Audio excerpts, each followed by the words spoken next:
Bonjour, c'est Tata Thérèse de Vitef Cuisine. J'espère que vous allez bien. Bon, aujourd'hui, on vous présente une recette de couscous marocain avec du poulet et de la viande hachée.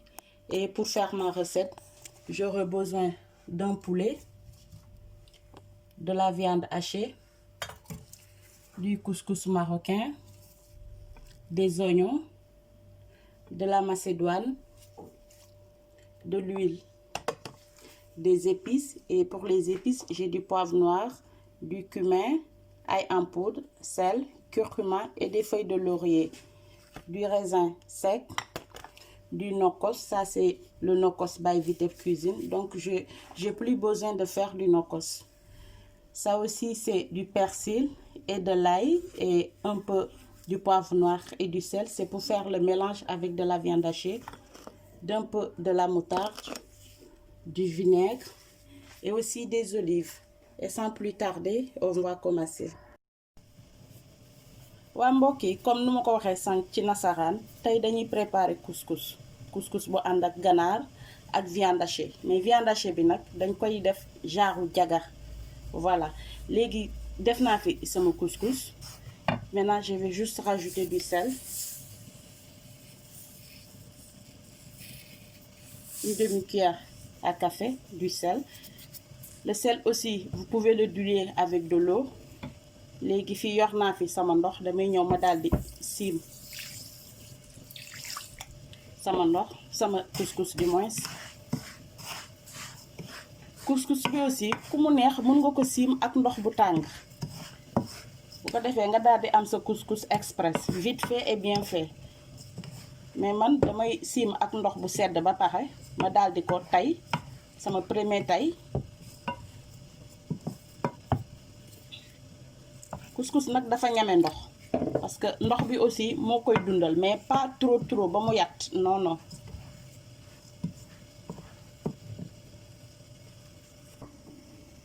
Voilà, j'ai juste mis un peu de sel, une demi-cuillère à café de sel et de l'eau froide. Après avoir fini de faire le mélange avec de l'eau, on le met à la vapeur.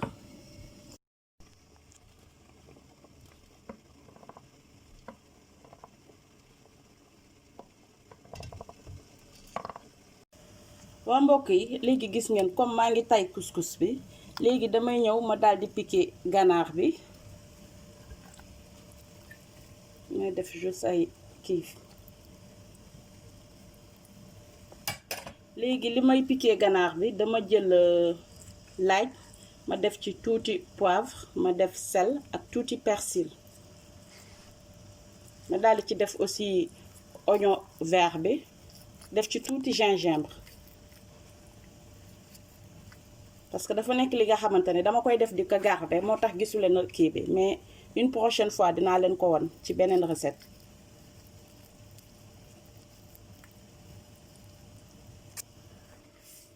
waa mbokk yi gis ngeen léegi pare naa piquer kii bi, je vais juste saler un peu.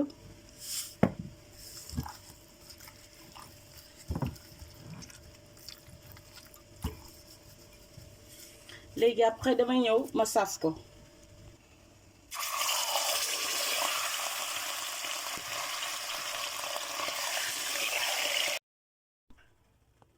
waa mbokk yi gis ngeen léegi saf naa yàpp bi ba pare, mais c'est pas encore cuit. léegi damay ñëw ma rajouter un peu de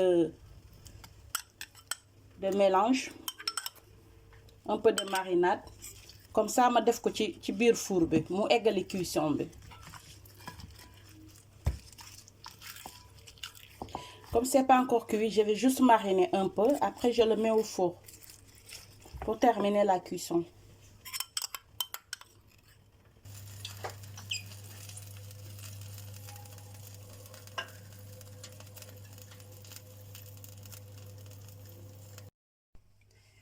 waa mbokk yi gis ngeen léegi fii damay ñëw préparer sama sauce soble.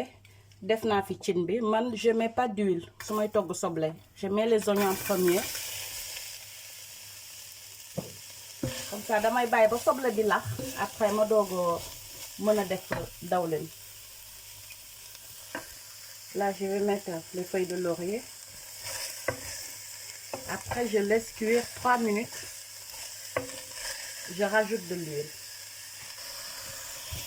waa gis ngeen soble bi lax na léegi damay juste rajouter un peu d'huile.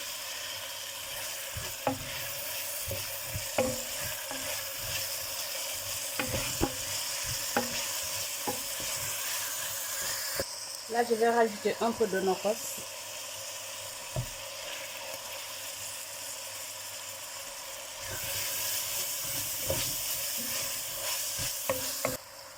Et là je vais mettre les épices.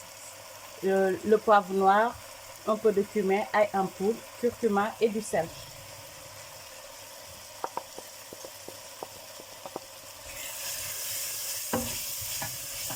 Je rajoute du vinaigre, un peu de vinaigre aussi.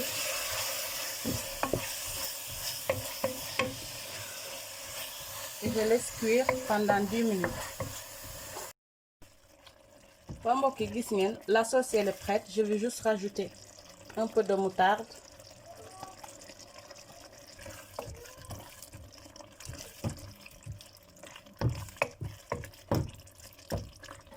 Voilà, là c'est tout est ok.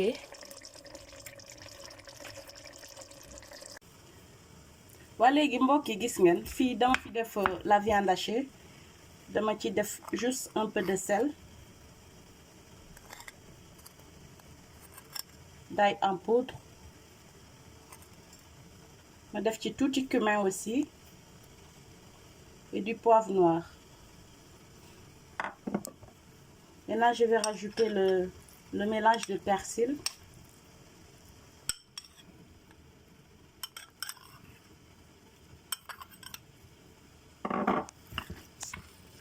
Après je mélange le tout.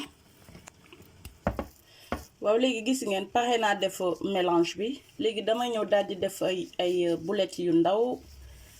Léegi damay def un peu d'huile.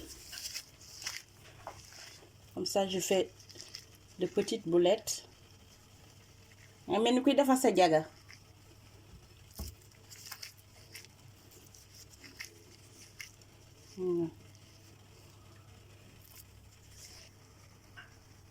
gis ngeen. waa mbokk yi gis ngeen pare naa def boulette bi. En fait la viande c'est la viande de bœuf. On peut utiliser aussi la viande de poulet pour faire ces boulettes. waa léegi gis ngeen teg naa fi poêle def naa dawlin. Je vais juste ma def kii bi comme ça mu saaf ko vite fait. waa léegi mbokk gis ngeen avancement boulette bi. léegi damay ñëw daal di ci def sama macédoine bi.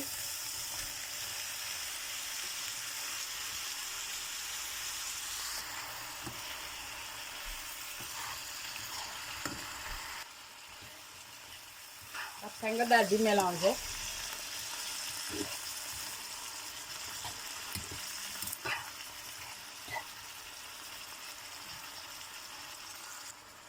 waa léegi damay def tuuti beurre. Après ma rajouter raisin sec yi.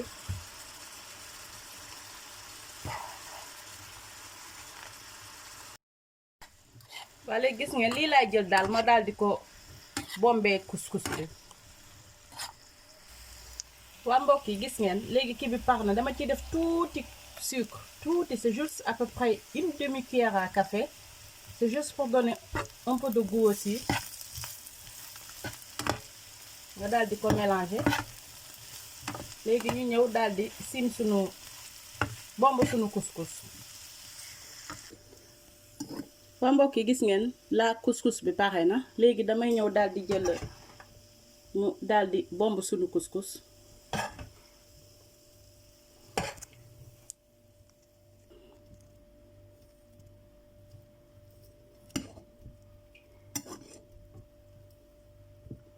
macha allah lii moom lii rek mën nga ko lekk couscous bi kese laa la wax di sans sauce.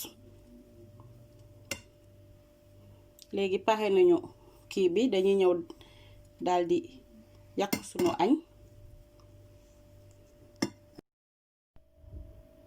waa mbokk yi gis ngeen macha allah couscous bi pare na muy couscous bu ñu togg ak poulet daal di ci def viande hachée bi nga xamante ne dañ ko def ay boulettes ci ndaw sous forme de jaga ñu ko siimaale ak couscous bi ñu daal di ci def tamit tuuti ci soosu oignon bi comme ça ñu mën ko lekkaale ku bëgg tamit mën nga lekk couscous bi sans sauce parce que jaar na yoon ma di leen wax nag tey plat bi yéen ñëpp laa ko jagleel yéen ñi samay abonné ma di ko may tamit Nicole Mendy may ko Michel Da Silva ma di ko may Carobas sama petite sœur boobu noonu ma di ko may tamit yéen ñëpp samay abonné fàttewu ma ci kenn ma di leen wax bu leen fàtte tamit di abonné surtout di aimer di partager et di leen jox rendez-vous fii ba beneen yoon ak beneen recette fii ci Vitef Cuisine merci.